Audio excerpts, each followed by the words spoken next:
You hear me live out there. Next beat. That ain't the beat I wanted to. Those was wood another beats beat. right Another there. beat. Nope. Give me another beat. Give me another beat. Nope. That's not it. That's the beat. Turn it up. Oh, or turn it up. I gotta hear it a little louder. Can you make it louder than my headphones? Turn me up in my headphones.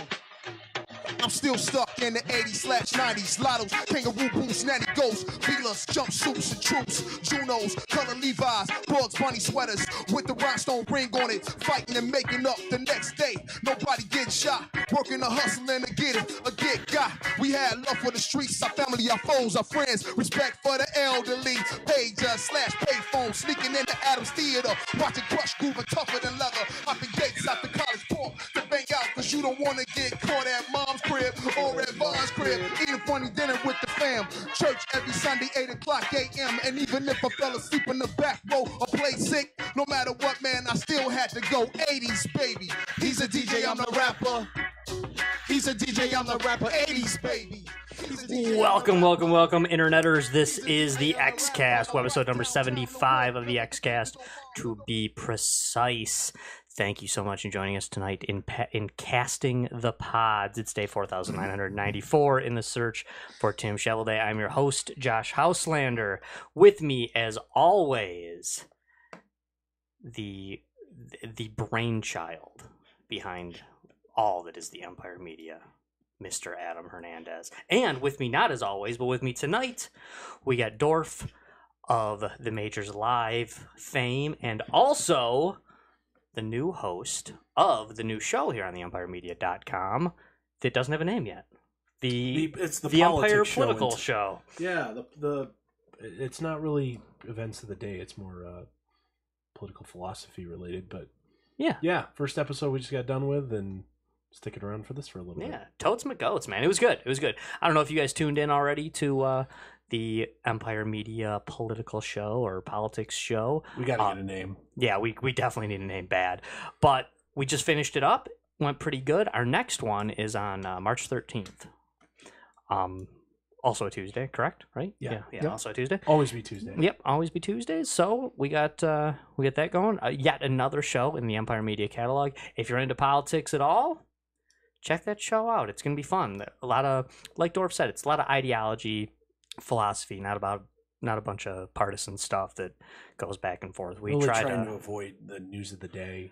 Right. Reacting to the current news cycle. That we're going to try and stay away from that. Yeah, and if you're not into politics, well, grow up, man. Come on, get into politics. Come on. Or just tune into this show. It's important.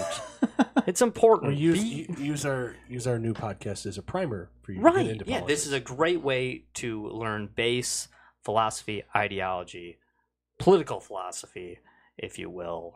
You know, great way to lay your groundwork and then get your own, your own philosophy. Develop your own viewpoints.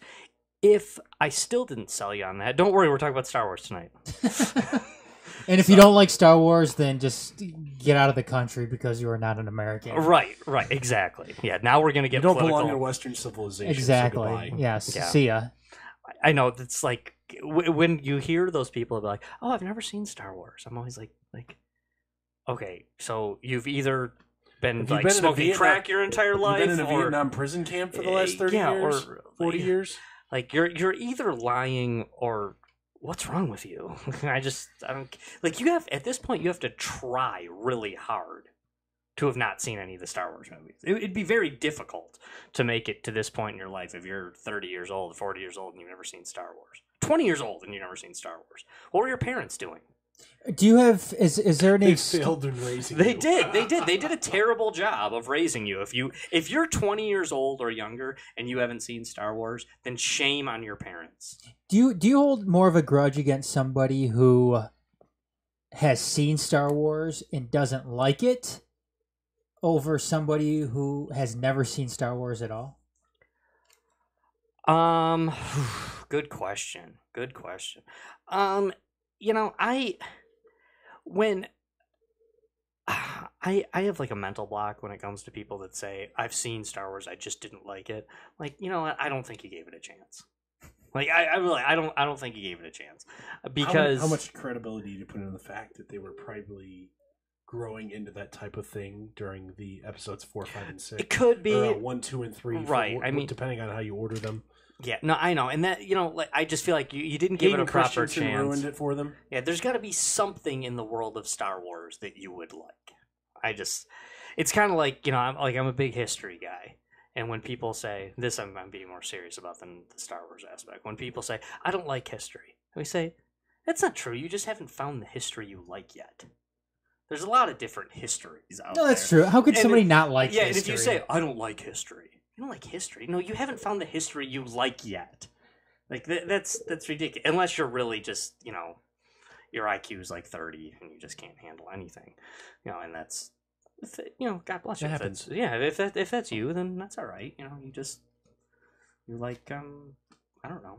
You like bouncing balls all day in front of you. That's cool. There's nothing wrong with that. Or the monkey with the symbols. Yeah, that's cool. That's neat. It's neat.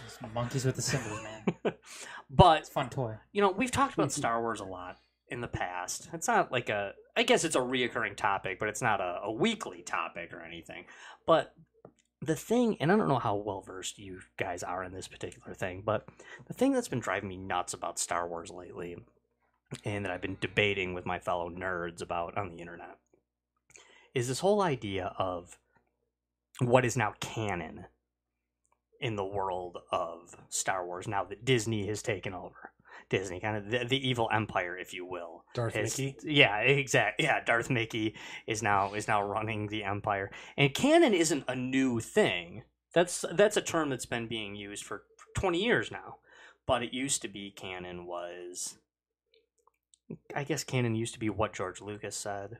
And then the other stuff that was semi-endorsed was the EU. Extended universe, the extended universe. The comics. Yeah, now cartoons, stuff like they've blown up that idea of the expanded universe, and they've taken everything back, put it all together, and then they've spliced it and said, this column is canon, and this column is legends. We don't use the term EU or expanded universe anymore. Now that's legends. And then you got the jerks like me who are like, no, canon is everything that George Lucas said before he decided to sell it to Disney. And everything else now is just Disney fan films. They just happen to have a better budget than that junk you watch on YouTube. But it's tough because, as a Star Wars nerd, you maybe grew up with certain comic books or certain, aside from the movies, certain video games, certain books, and then you kind of invested all this stuff into it, and then they say, nah, none of that happened. That's junk. None of that happened. That's legends now. So that's kind of the where I get kind of torn as a Star Wars fan, because I don't know what I'm supposed to endorse. Because, Disney came out with these new movies, and they kind of, in some ways, took the ideas that you had about the Force, or Jedis, or the universe as a whole, and they kind of took a crap on it. They kind of just said, nah, that's not what it is. So that's just... Dorf, you've seen all the new ones, right? Yeah. Okay. Opening night. Yeah, of course. Yeah, no, me too. Adam's the only guy in the world who I didn't see Jedi. Rogue One on opening night, but episode 7 and 8. Okay. I did too. I saw all three of them opening night, and I loved Rogue One. Absolutely loved it. I'm gonna have an unpopular opinion. My best Star Wars film out of all of them. What is it? Give us your rankings real quick, Dorf, because we haven't discussed this before. Of the 9 movies. The 9 feature-length movies. We're not going to count the Clone Wars cartoon movie or the Clone Wars TV series or the canon Clone Wars and the Legends Clone Wars, which is a thing we have to discuss because they've screwed that up bad. But give of the 9 movies, give me your list. Rogue One. Nice. You are not the first Star Wars fan I've heard say this. Empire Strikes Back. Okay. Return of the Jedi. Probably go New Hope.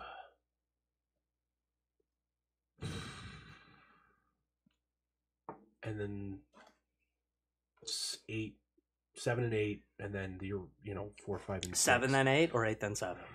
7 and 8. That's important. 7 then 8. Okay. 7 then 8, and then the original trilogy or whatever you want to call it. 4, 5, and 6, 1, 2, 3, whatever you want to call it.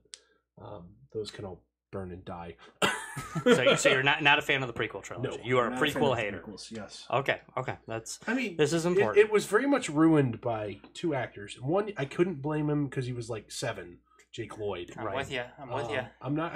I can't blame Jake Lloyd I can. because he was a 7-year-old at the time or whatever care. he was. Don't care. I'm actually not a prequel hater. I know that's weird for a lot of They're not fanboys, unwatchable, but they're not good either. I'm not going to give them. I'm not going to say they're good. And Hayden Christensen, he just Wasn't a fan. Yeah, of him. Mannequin Skywalker. Yeah, I know. It's... You guys seen Clerks 2? no. I haven't seen Clerks 2. I've seen parts of Clerks 2, not Mannequin Skywalker. My shitty acting is ruining Saga. But If we're gonna by head have to pick an order, 1, 2, and 3, I'll go do 2, 1, or continuing on my order, I'll go 2, 1, 3. really, that's surprising. Wow, that is surprising most to me people, too. even prequel haters, tend to like Revenge of the Sith. Is it my turn? So that is it my turn? Yeah, my turn. My turn. Adam's turn. Let's see. I like Rogue One best. See, 2 out of 3 of us. Yeah. You're not alone there, Dorf. Hey, my cousin Joe, shout out to Big Star. He's Rogue One. He's a Rogue One Hey, guy. Rogue One. Yep, best So one. I have respect for this. Package with no points in the whole entire film where I was like, God, that was awful. All right, hopefully the rest of this is okay. Another friend of mine wouldn't go as far to say it was his favorite, but said, "Hey, Rogue One, only Star Wars movie without a dumb character." Yeah, so Yeah, all characters in there were really, really good. See, it's always hard for me. I can never choose between Empire Strikes Back and Return of the Jedi. I'll go ahead, just because it was my favorite when I was younger. I'll go ahead and go Return of the Jedi, Empire Strikes Back, A New Hope, Revenge of the Sith, Clone Wars, Phantom Menace, and then what was the other one?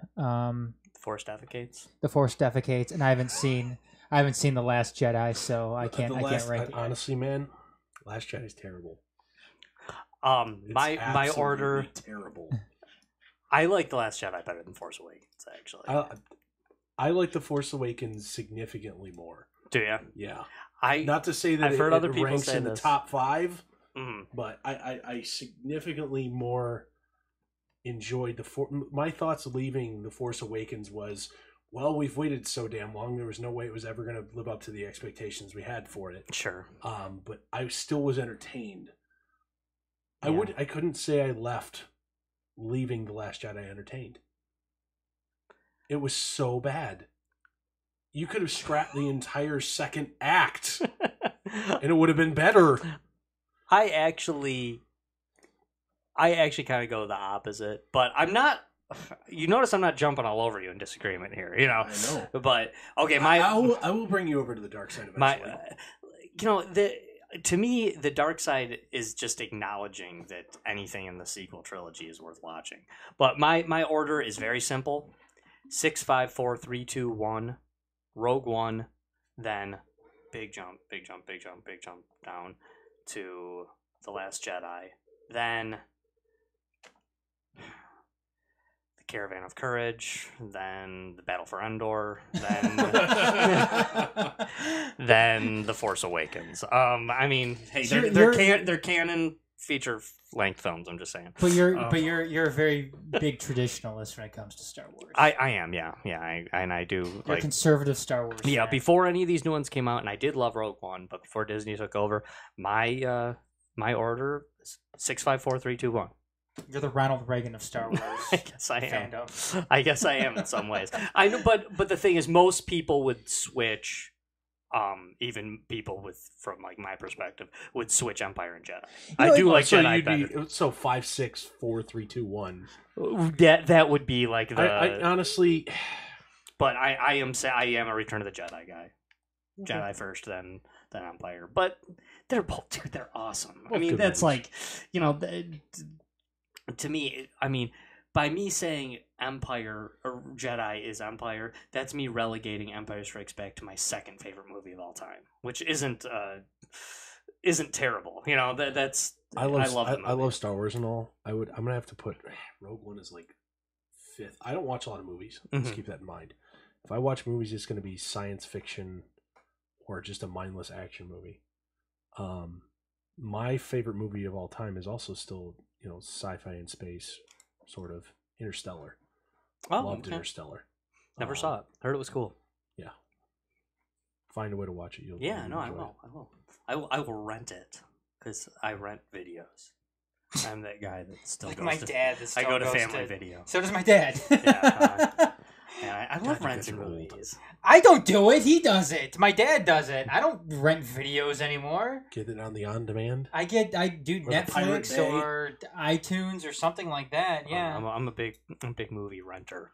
Yeah, of course. I have no idea. You're the one person keeping your local Family Video business? I have no idea how they do because they send you these deals and you just end up getting like rent one, get 19 free and stuff. It's like, I don't know when I'm going to watch all these, but sure. I think Josh still gets his CDs from Columbia House, too. If that existed, I would. You're going to have to, because Best Buy's yanking them off the shelves at the end of the quarter. Adam and I discussed it on the Loud State. The first comeback episode of the Loud State, we discussed that. I'm heartbroken over it. But I can still buy my records there. So that's because cool. vinyl has value. Yeah, no, that's big vinyl fan. But okay, so the problem with the whole canon EU. Wait, one thing, Josh, just one thing. I know you could probably dedicate a lot to this, but sure. What are your thoughts of order, like in terms of watching it? Because there's the machete order that they talk about, which is 4, 5, 2, 3, and then 6. Obviously, this was done before some of the new ones came out. But do you think that there's a specific order that you should watch these, or should you watch it straight from? I've heard the machete order, and I think it's cool, but in my opinion, and I really do think this is the only way to watch them. Assuming if you want to watch them in the machete order because you've already seen them and that's how you're watching them for fun. Your first watch through needs to be in the correct order. Correct. Release order: 4, 5, 6, 1, 2, 3, 7, 8, 7, Rogue One, 8. I mean, you got to. Well, realistically, if you're gonna watch it in the not in release order, but you like order of events, you should watch 1, 2, 3, Rogue One, 4. 5, 6, chronologically. 7, but I do not agree with the watching it chronologically. I know some people say this, but it's stuff happens in 1 through 3, assuming that you've seen 4, 5, and 6, and it will be lost on you. The chronology of the movies is actually very irrelevant. Should you watch Indiana Jones in chronological order? No. I think you should watch those in release order. Because it's funny when I was watching it. But that doesn't matter as much. I feel like you'd still just enjoy them either way. Yeah, and you know what I noticed too. They're fully independent stories. Sure. What I noticed the other day though is the gun thing, the guy with the sword. Yeah, in Raiders. Yeah. Yeah, it seemed like in of course it's like this because it was the second movie that they made, but chronologically it came first. Sure. He was more expecting to take his gun out and shoot him in Temple, whereas that didn't. I mean, yeah, that actually came first as opposed to Raiders when he just went out and did it. Mm-hmm. And it just shows that like apathetic genius of Harrison Ford. And of course, Lucas and Spielberg are awesome, but I guess it's mostly Lucas when you're talking Indiana Jones and Star Wars, but Spielberg's got a part too. But I mean, most people know the story of Raiders. Harrison Ford, I almost called him Han Solo. Harrison Ford woke up that morning. He had like 103 fever. He didn't want to be there. They made him up. Schedules are schedules. He went in. He was sick as hell. And in the script, he was supposed to pull out his whip and fight the guy with the with the sword. with his whip, but he was just making a joke and pulls out the prop gun and acts like he shoots him, and the dude with the sword played with it and fell down, and they're like, "That's great, that's perfect." It's something that Indiana Jones would do, right? Too. I mean, it's great, and it's something Han Solo would do too. Yes, I mean, he basically did it with Greedo. Yeah, Harrison Ford shoots first, always. If we learn one thing, if you take away one thing tonight from this episode of XCast, Harrison Ford shoots first. He does. And in all canon, he shoots first and asks questions later. That's what he is, though. He's a cowboy. Yeah. I mean, he is right. Or he's a space cowboy, archaeological cowboy. Doesn't matter. Yeah. No, it's true, man. It's true. And hey, they've actually talked about when it comes to Indiana Jones too that, of course, that's not what being an archaeologist is like. But do you know how many? Yes, it is. But do you know how many archaeologists who are? They're that's why they became secret. Yeah, that's why they became archaeologists, because they saw Indiana Jones. So it did help archaeology. Not realizing that they'd be sitting digging tiny holes with little hand trowels and brushing things off with brushes. When we go fight the Nazis? Yeah. And 80% of the time, what you're doing when you're an archaeologist is you're reading books. That's really what you're doing. Because there's nothing left to find because it's all been dug up. Right. I mean, even the dusting off the stuff is like, oh, that's cool. That's something. But most of the time, you're just reading books. And say with anthropologists, a lot of anthropologists are like, oh, I wanted to become an archaeologist because I saw Indiana Jones when I was a kid. And I'm like, then I realized anthropology was way more my style than. We're gonna go check out the Valley of the Crescent Moon anytime soon. What's that? Isn't that Last Crusade where the Holy Grail was? Oh, okay. Yeah, it'd be cool. I'd be down. Yeah, is that a real place? What? Is that a real place? Valley of the Crescent Moon? Yeah. No, but the outside of where they went into it, that is a real place. I forgot what it's called though. And hey, I know there isn't a good chance that we would get to fight Nazis if we went there, but I do know that there's a significantly better chance that we'll be able to fight Nazis there than we will here in Plymouth, Michigan. So let's go there and just maybe we'll fight some Nazis. Just maybe. You know, I mean, because I'd rather going to Argentina. To do that. I'd rather fight Imperial officers and stormtroopers, but the next best thing is Nazis, because they're basically Nazis, space Nazis. Yeah, they're space Nazis. Such a good set of movies. Yeah, no, it really is. It really is. We're just gonna pretend like the Kingdom of the Crystal Skull never happened. Yeah, it happened. It's just. I'm gonna pretend like it didn't happen. Yeah. I mean, I guess we can acknowledge that it happened. Doesn't mean we got to talk about it, though. No. You know, and that's kind of how I. It's the redheaded stepchild of the franchise. And that's how, like, when you view Star Wars Episode 7 and 8, and I know everybody hates it. There's so much hate towards the sequel haters. I realize that, but okay. To me, the reason why I kind of liked Last Jedi better than Force Awakens was because I hated Force Awakens so much because they ruined the saga, in my opinion. So much of it was just it was ruined. A New Hope Part 2. Yeah, I mean, it ruined what I thought about the Force. It was like, okay, they have this one opportunity. Do we get one more scene with Luke, Han, and Leia together? Nope, they didn't do it. You know, they threw that away. And not only did they not take the opportunity, but they made sure to kill Han Solo, the best of the three, and made sure that it was impossible that they would ever have a scene together. Again, yeah. So basically, going into The Last Jedi, to me, the saga was already wrecked. They already grabbed my childhood, threw it down the toilet, and power dumped on it. I mean, it was already done for me. But then watching The Last Jedi, I was like, you know what? As far as sequels to movies I hated go, I kind of enjoyed that. You know, I mean, how much can you really like a sequel to a movie you didn't like? My problem, you know, I think you're right, Josh. The biggest problem with all of this too, it seemed like they were patronizing George Lucas here in a way because, oh yeah, we're gonna keep you on as a consultant. Okay, fine. But it sounds like it seems like his consulting was, oh yeah, that's great. This is what we're gonna do though. But then they kicked him out of that position. Oh, did they kick him out? Oh yeah. Because George Lucas had all of these books written. Right. Yeah. He had all of them written. The timeline was set. I'm not sure how far into the future it was set, but it was set pretty far into the future. They just needed to make it. Yeah, exactly. They just needed to make it, but that's not what they did. They went and totally took a dump on the vision that George Lucas had for this, on George Lucas's property. Right.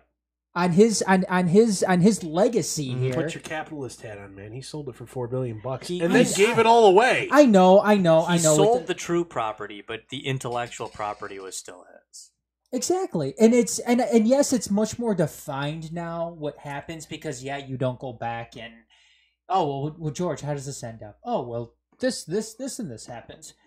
No, it's much more defined, but it's defined in a sense that deviates too far away from what the original story actually was. Sure. And to me, I watched those movies growing up 1 billion times, and I always went on to assume that Luke Skywalker went on to become the best and most powerful Jedi of all time.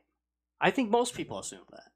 Now, I guess they, in TLJ, they show you he does some force powers that no one else has ever done, the force projection and all this stuff. But, he loses in a stick fight to Rey. He's it's just dumb. It's just dumb in a lot of ways. You never got to see Luke shine.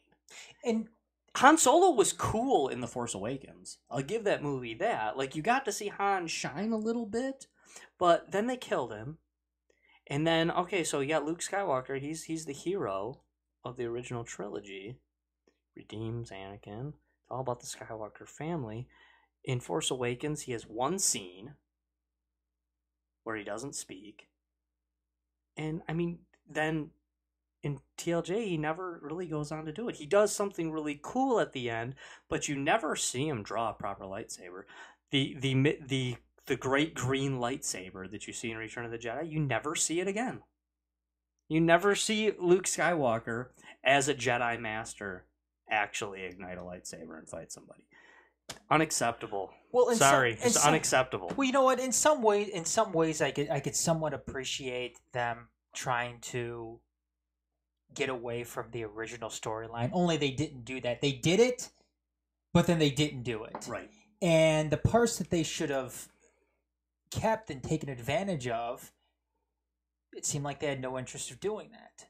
And you're right, Josh. They will never, ever, ever be able to have Carrie Fisher, Harrison Ford, and Mark Hamill on the same screen together ever again, unless they CGI it. Mm-hmm. But they threw that away. They had a perfect opportunity to do it, and they threw it away. And if it was the opposite, if they left Han alive but killed Luke in Episode 7, well, Luke can come back as a Force Ghost. Mm-hmm. Technically, Luke should be in Episode 9. There's no reason why he shouldn't be. Alec Guinness dies in the first Star Wars, but he's in all 3 movies. Mm-hmm. He comes back as a Force Ghost. This is a thing. This should happen. One of the things everyone hated in The Last Jedi is the scene that I agree was kind of weird, where Leia gets thrown into space and then kind of like force sucks herself back in the ship. People hated on this scene. I know my brother really hated that part. Yeah, and I've heard a lot of people, and it's weird because as much as I criticize, I don't hate that scene. And the reason I don't hate it is because I don't like what they did with Princess Leia. Princess Leia is supposed to be the second most powerful Force user in the galaxy. She's Anakin's kid, too. I wanted her to be a Jedi also in Episode 7. Even if they did kind of like what they did in the books, where she took more of the politician path and didn't devote everything to the Jedi Order the way Luke did. But she's still a Jedi. She was still going to be a very powerful Force user. So this idea that she used the Force and did something that no other Force user that you've ever seen them do, I didn't have a problem with it, actually. I actually liked it. Felt like, oh, cool. Oh, they're acknowledging that Princess Leia is the daughter of Anakin Skywalker. That she's extremely powerful Force user. But I don't know, that was dumb, and it's just this idea that they just kind of like take these old characters and just throw them away. I mean, Admiral Akbar dies without like a no iconic. Oh, it's a trap. Yeah, exactly. I mean, or it was a trap or something like that. I mean, it's a trap. The Admiral Holdo character. I know, girl power. #me too. But I think you're getting that mixed up. Empowerment. I know. Time's up. The Admiral nice word Holdo, salad there, man. The Admiral Holdo character was terrible. And come on, that's obvious. That should have been Admiral Akbar. Admiral Akbar should have crashed that ship into the Star Destroyer and blown it up. He could have screamed Allahu Akbar. I'm just saying. Oh God! Well, I'm just saying. How many people would you piss off with that if you actually did I bet a lot just now, but I'm just you watched. You'll eventually find an unreleased like rough draft of the script where that happens. I mean, it'll go for like 17. I'm just saying that's a bit serendipitous, wouldn't it be? Is there any explanation in terms of Lando and where he is in the new one? He's just was like one of the best characters ever. Yeah, and he only helped destroy the second Death Star. Mm-hmm. Well, and Neonum's in the damn movies, but Lando's not. So is Lando going to be? Because they reference in Episode 8. They're friends. We've put out this distress call. We'll see when our friends come and know what he does, but they're trying to flee still. Is he going to be the one that ends up taking them in Episode 9 potentially? I would just like to see him be in the movie. I mean, at this point, I just want me some Lando Calrissian. And from what I've heard, and of course this could be false or whatever, I know people say a lot, but when they've asked Billy D. Williams about it, they've asked him, hey, you gonna be in the movies? He's just like, just waiting for a phone call. I'm sitting by the phone. So I don't get it. I don't understand why Lando's not in these movies. He was an awesome character, one of my favorite characters. Tried really hard to convince wife number one to, put Lando on the table as a possible name for a kid. How'd that go? It didn't work out. What about Han? Were you trying to? I liked Lando better as a name. I mean, they're like two of my favorite characters ever. But Lando, I thought was a cooler name for a kid. Lando. Yeah. Would you have named him Calrissian's middle name? No, I think just Lando. Just Lando. Yeah. But, it didn't work. That's okay. That's okay. I just, I don't know. They went off to find that, like, secret dude. I knew that the Benicio del Toro, actor was going to be in the movie. But I was like, is this Lando? Come on. Or is this going to be, like, that could have been Lando. That should have been Lando.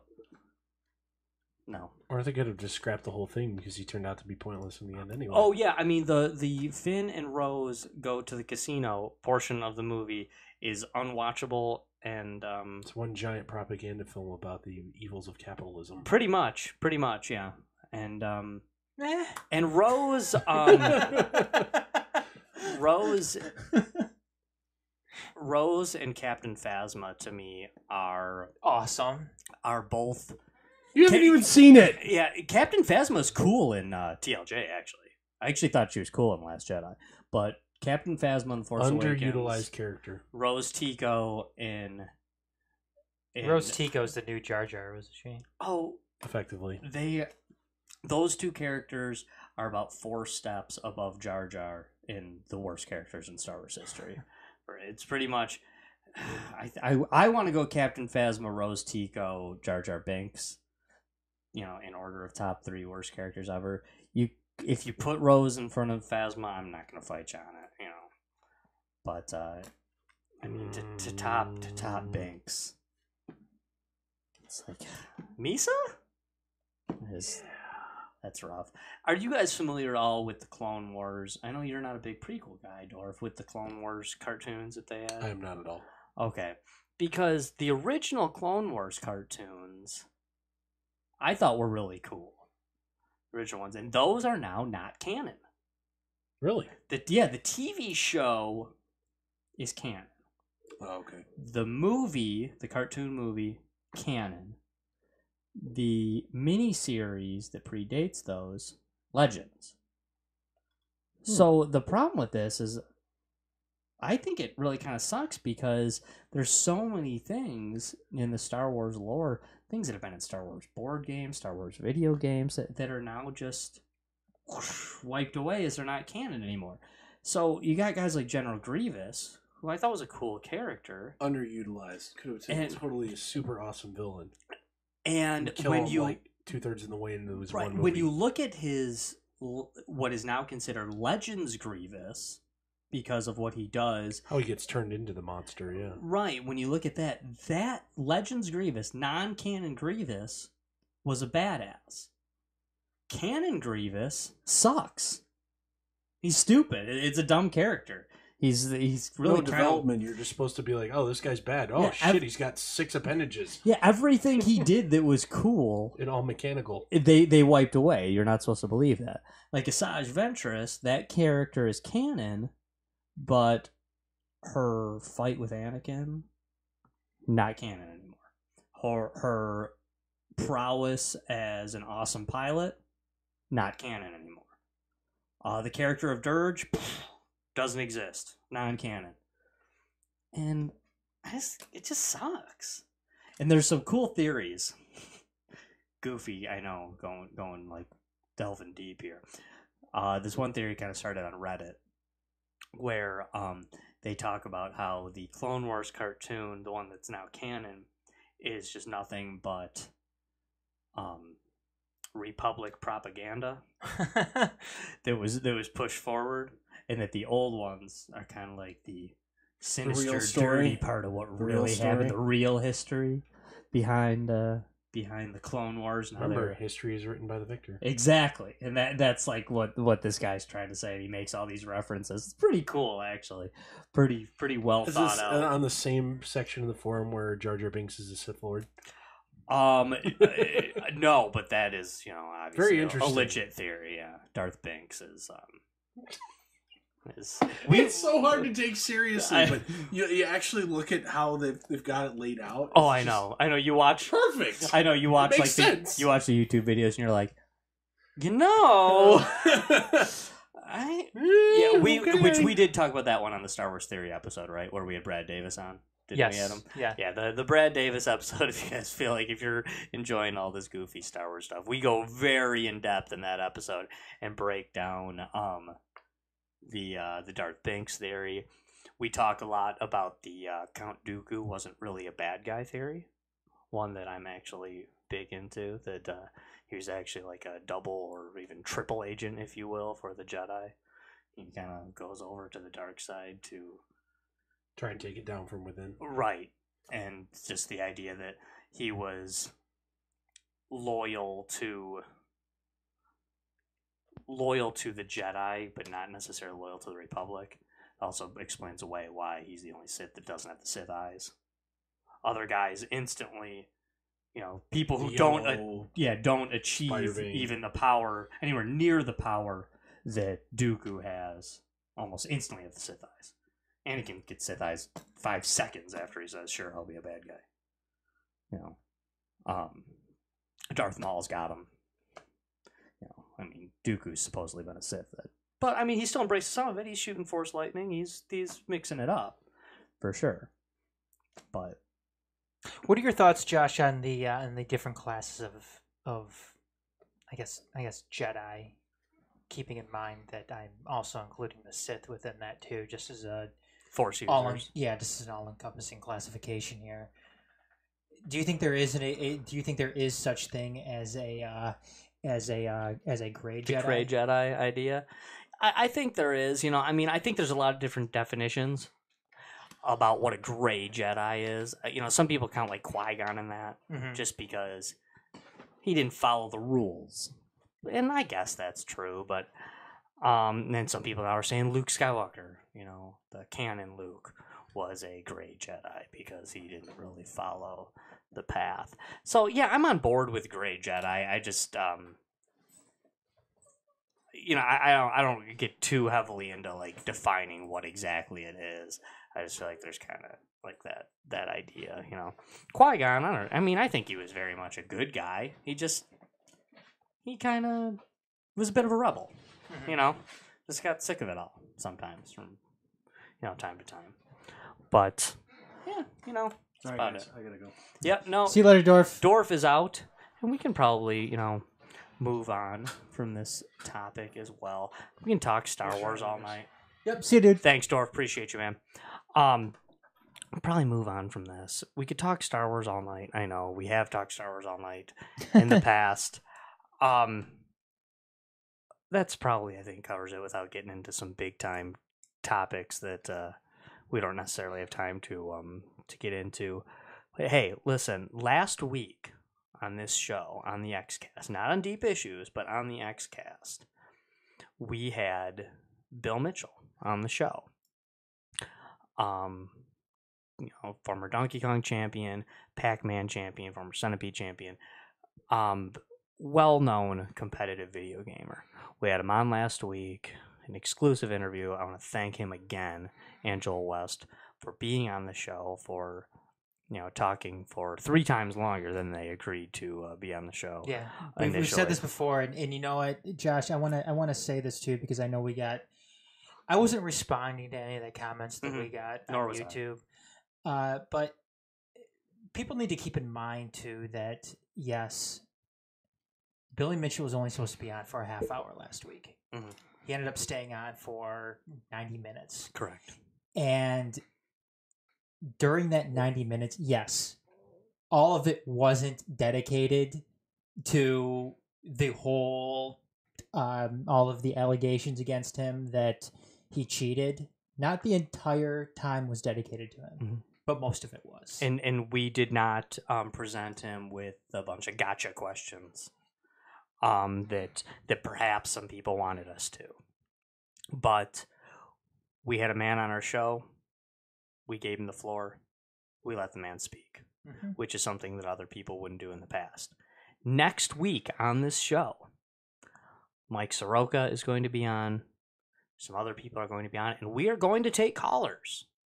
Really. We are going to take callers from the competitive gaming community. If you are interested, please tune in. Please call in next week. We can't give everybody 20 minutes. But we'll give you 1, 2, 3 minutes to jump on here, talk, say what you should have said, what you wanted us to say what you believe needs to be said. If you want your voice heard, next week on the XCast, we will be talking competitive gaming. We had Mike Soroka scheduled to be on that show anyway. We have some other things we're going to talk about. I'm not going to not talk about the stuff that we had planned because this popped in. But now this Billy Mitchell thing and the dispute system and other issues are going to probably take the forefront to this. So please call in, talk to us, listen, tune in, call in, be involved. People were mad last week.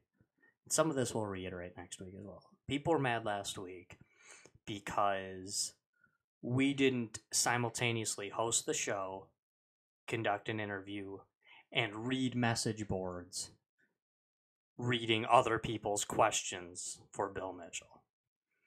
If that upsets you that we didn't do that to our listeners, I actually do issue a sincere apology, but that is not my thing. And I'm not trying to be critical of any other show out there, but in my personal opinion, I kind of think that's Bush League. Keep in mind, too, that we are streaming this podcast on multiple platforms where there may be multiple message boards involved. Like a half a dozen. Yeah, at least. And we're not going to go and take away from the one-on-one that we have with Billy Mitchell just so we can go and throw some questions out there at him. No, it was never going to happen. No. For those of Josh, you... Josh, you never said that's what was going to happen. In fact, I actually said the opposite. Yeah. Actually, when people brought this up to me, I may have not answered every person directly, when people brought this up to me, oh, are you going to go to them? No, I'm not going to message boards to get my questions. I had my questions prepared beforehand because I think that's how you should do an interview. I know some shows have different formats. I'm not trying to criticize those shows, but I personally view that as a bit Bush League to have an individual on the show and then go to the message boards and read it. And no, that's not how I work an interview. I'm sorry. It's just not.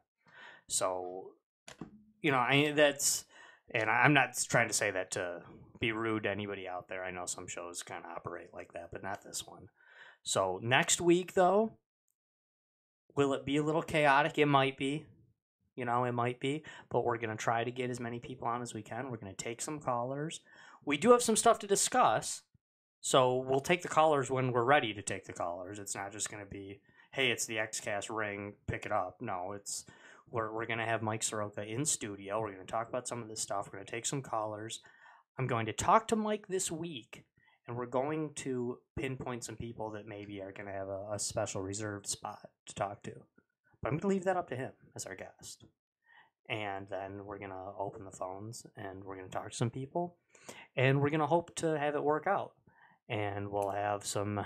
If you want to call in and just rag on us for, us not in your eyes asking the right questions, then go ahead and do it. You will have the floor. Yeah. Absolutely. You will have the floor. We were criticized for giving Billy Mitchell a forum to speak his mind. Well, now we're giving you that forum to speak your mind. So come on and do it. In the past, we have always tried to do that. We've had people on when we had disputes with Rudy J. Ferretti. We got him on the show. He came on. He said his piece. Rudy has his own show that we... that as well. And since then, it is turned into his own show since then. Other people who were mentioned,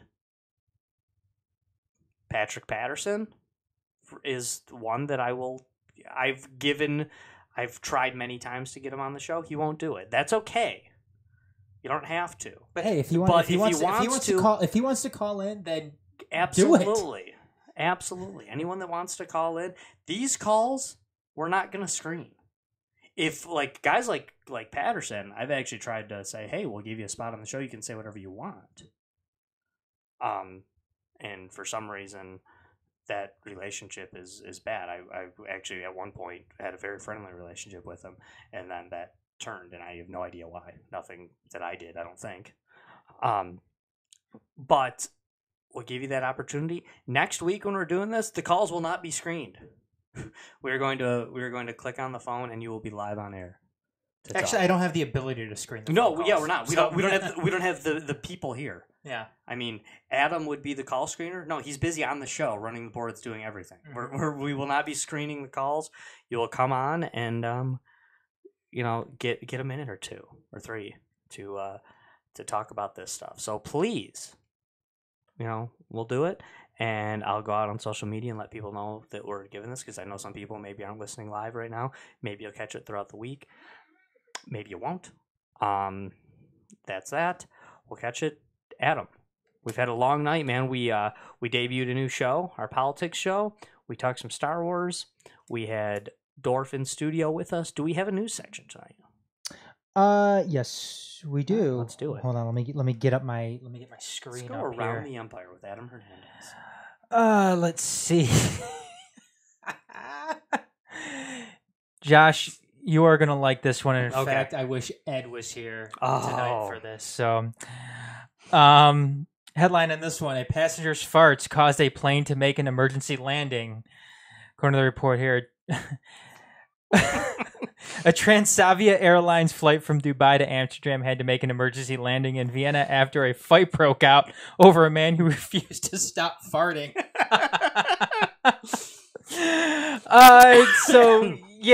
The mouth isn't the only orifice that freedom of speech can come from. Yeah, here's a quote here. Two Dutchmen sitting next to the flatulent passenger reportedly asked the man to stop, but he refused and continued to break wind aboard the Transavia Airlines flight from Dubai to Amsterdam Schiphol. So, good for him. What, just keep on farting? Yep. I mean, it's not easy to get them to divert a plane. Because of farts? Yeah, and if you're like, oh yeah, I got a plane to land once. Like, what'd you do? I was just farting. I guess in all fairness, this wasn't directly due to the farting. It was directly due to the fight. The fight. But it was indirectly because of the farting. I mean, that's funny, though. I mean, do you think these people, like, cut it out and he was just like, nope. Just like, I do think he, like, went out of his way to make it worse afterwards. Oh, I'm sure. Or do you think dude just had a problem that day? Like, ate something bad? And I think you have to consider that. I mean, people have had problems before where they've been farters not allowed to fly? Yeah. So, I would like to know, like, were these SBDs, and these people are like, oh my god, is that you? And he was, like, admitting it? Or was he, like, lifting his leg and just being like, hey, bro, and, like, throwing it in their direction? Because there's a lot of different ways to fart, you know? Yeah. Like, and he might have just been sneaking some out thinking he was getting away with it, and they're like, no, man, that was you. I know it's you, and the last 5 were you, too. Or was he just like, hey, what's up, dude? I don't know. Yeah, I don't know either. It's cool. It's, because it was the smell that bothered them, right? I'm sure it was. Because if you were bothered by the noise of farts, that's not really right. The noise of a fart is funny. The sound of a fart is funny. Like, people talk on a plane, so even if, like, the noise was annoying to you, you'd be like, whatever, man, just, like, have your own conversation. Put your headphones on. Yeah, me and my butt are having a conversation. Oh man, I knew that one was going to kick things off with it. I cannot imagine being, like, mad about that. I think I'm too immature. I would think it was funny, even if the guy was being a total jerk about it. I would think it was funny. I just, I would be that guy. You just put your shirt up, put your headphones on, and just like, maybe I'd crack jokes about it. What'd that asshole say? One of those, something like that. But come on, it's farting. Tough it out. You and your son catch the NBA All-Star game yesterday? No, I didn't. I would have. My son is actually out of town. Oh, is he? On a cruise. Otherwise, I know we would have had it on. You know what? Success, though. It was a success. NBA All-Star game last night, or excuse me, I keep on saying last night, but Sunday, was a success. It seems like they finally found a formula, and this is something that we talked about last night on the Majors Live, but players actually seemed into the game. They were playing defense, they were arguing calls, they were doing everything that you would, for the most part, see throughout the course of a regular season game. And one of the big differences this year was they had players pick the teams. Yeah. It was old school, kind of street ball format where, LeBron James, Steph Curry, each of them picked the teams, and they went from there. It's a format that they're going to do again next year. And Adam Silver, NBA commissioner, says they will televise it. And I think that the NBA is that specific league where something like that, where the players pick the teams, will work, and it will work multiple seasons because it's a player-driven league. One thing that we proposed last night in order to keep it fresh, because you are going to need to keep this fresh to some extent as the years go on, go to a 3-on-3, have multiple all-star teams in there, and then you play, obviously, kind of like what the NHL is doing right now in their all-star games. But can you imagine like a 3-on-3 street ball type of all-star game? I think that'd be awesome. And I know it's been weird in the past when leagues have done different things, but it is kind of weird and kind of cool, I guess, when you have an opportunity to have two all-stars who play on the same great team on opposing all-star teams. Yeah. That can be kind of fun, something different. People get really bent out of shape sometimes, I feel like, about all-star games. They're worthless anyway, guys. And really, they it's just for fun.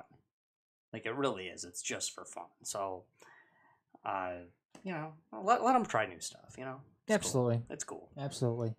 Sticking with sports here, too, former Marlins outfielder Christian Yelich said that everything changed after Jose Fernandez's death. In an interview with ESPN, Yelich cited the 2016 boating death of pitcher Jose Fernandez as a catalyst for the Marlins' currently rebuilding efforts, which when you lose one of the best young starting pitchers in the league. Yeah. And you're in the Marlins situation when they necessarily can't go out and, plug that lost spot in with a high-priced pitcher. Yeah, I think Christian Yelich is right that that did springboard the Marlins into another rebuild. And like I said, I don't think he's wrong in that assessment. It's unfortunate, obviously, considering the circumstances surrounding everything, but yeah, he's right. And unfortunately, from the standpoint now, and I don't want to sound totally shallow about all of this because I don't mean to be, but looking at things right now, strictly from an organizational and a business standpoint, because it is. The death of somebody, the death of a big-time player or whatever is going to affect the course of the organization. And that's exactly what happened here. It's unfortunate on many aspects. Obviously, it's not as unfortunate as the guy actually dying, but sure. What Christian Yelich said is absolutely correct. It's absolutely correct, and it sucks. But let's see what else here. Death sucks, man. Yeah, it does. Death from a young man, a young talented guy.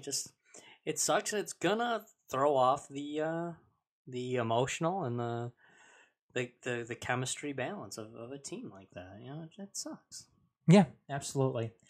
Not so much a news story, Josh, because this has kind of been happening over the course of a couple of days now. But are you going to go out and see Black Panther? I'd like to. Yeah, I haven't seen it yet. I heard it was cool. I've heard both, but it's a movie. You're always going to hear it was cool or it wasn't cool. But yeah, it looks cool to me.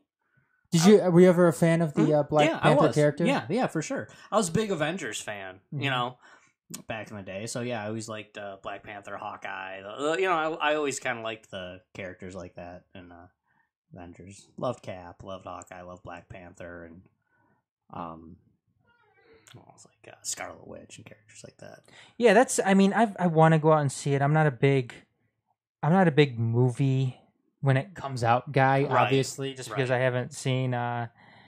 I mean, I don't usually see a lot of movies when they come out. We were talking about me going to Family Video. I'm kind of a wait till Family Video guy myself.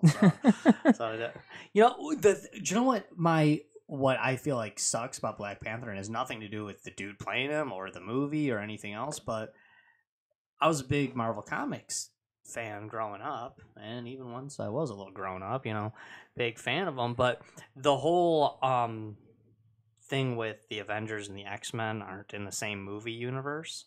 That sucks because Black Panther and Storm are married. Oh, are they? Yeah, in the comics, and that's like, and their thing is like there isn't like a ton of stories necessarily where they're fighting side by side because Black Panther's the Avengers and Storm's in the X-Men, but Black Panther and Storm were married, and that they were both awesome characters, and like you can't ever incorporate that because Storm's in the X-Men universe and Black Panther's in this universe. Just like the whole idea with Quicksilver and Scarlet Witch are Magneto's kids. You just have to ignore it, I guess, because Magneto's in the X-Men universe and they're in the Avengers. Although I guess Quicksilver's like the one character that's kind of been brought into both universes. They do acknowledge it in Apocalypse, though. Do they? The X-Men movie that came out. Can't remember how many years ago. Not too long. Yeah. But they do acknowledge that Quicksilver is. But that's that Quicksilver. Yes. But then there's the different Quicksilver. Quicksilver's like the one character that has been brought in kind of separately to both universes. Mm-hmm. It makes sense because he was in both universes, very much so. Quicksilver and Scarlet Witch were... I just wish they would merge these universes together. Me too. It's annoying. I mean, I would think that would be the one of the big advantages to Disney owning it all. Right. Is being able to kind of bring everything together. I'd like to see how it should be. I'd like to see it happen. And we've talked about nerdy stuff like that in the past. There's a ton of crossover. The X-Men and the Avengers were not separate things in the I mean, they're separate teams, but they're totally in the same universe, and a ton of different crossover. I mean, Quicksilver, Scarlet Witch, Wolverine, Beast, Namor the Submariner. These are all characters that have been in both. What would you rather see, Josh? Would you rather see a Star Wars Marvel crossover or a Marvel DC crossover? I think Marvel DC. Marvel DC. Yeah, I think so. But it's like, but you gotta merge, because Marvel and Star Wars is a possibility, obviously. Right. Yeah, in comic book form, I'd love to see a cool Star Wars Marvel one. In movie form, I'd rather see Marvel DC. But that's what would be your first movie then if you were a Marvel DC crossover? I think it would just have to be like a big, massive Marvel versus DC. Somehow the universes collide. They have to fight each other, but then team up to take on one of the big bad guys. Yeah. Forget like Lex Luthor. Yeah, and Galactus and, together. Yeah, something like that. Man, it'd be cool. Yeah, that'd be cool. What would be the first Star Wars movie Marvel crossover? Well, I always thought it'd be a cool comic if they did, because, in Marvel, they've done quite a few things. They did, like, The Punisher kills the Marvel Universe. They did Deadpool kills the Marvel Universe. I think it'd be pretty cool to do Darth Vader kills the Marvel Universe. Or just somehow they hit the wrong thing and send him into light speed, and he ends up in the Marvel Universe and just has to wipe out everybody. But that'd be weird, because then you don't bring in any of the good guys in the light side. But I think it'd be pretty cool to see Darth Vader just messing up, And hey, it could be right after like the thing in Empire, so like Boba Fett and Bosk and everybody are still on the ship. Who wins a fight, Superman or Darth Vader? And don't tell me you don't know, because you've done it before. That's so tough. And hey, that's not Marvel, so that's I know, it's DC. I'll say Superman. Superman, but I totally think Darth Vader could force push Superman over, like, at least once. Do you think he could force choke him? Not force choke him, but I could see him give him like a good force push, show him what's up. Why don't you think he could force choke him? I feel like he could, but then it would like exert so much force out of Vader, and then it would weaken him. Yeah, and then Superman could still fight through it. Okay. It's he would try, but it would be like not constricting, But he could totally, and Vader could totally block heat vision.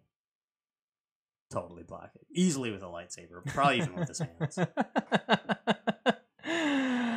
Let's see. Do we have anything else here? I really don't want to get Josh started on this one, because this is a politics show in the making here, but hold on.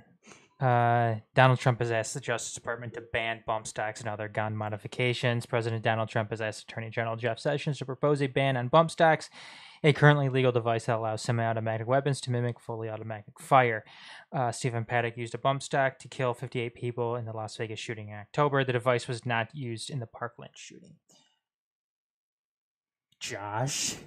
Yeah, it shouldn't be surprising to anyone. Donald Trump is a statist progressive, so why would this surprise anyone that he all of a sudden would it's the question I ask over and over. I'm not sure why Democrats hate this guy so much. He's one of them, but that's fine. Shall not be infringed, I believe, is the words the founding fathers used in the Second Amendment.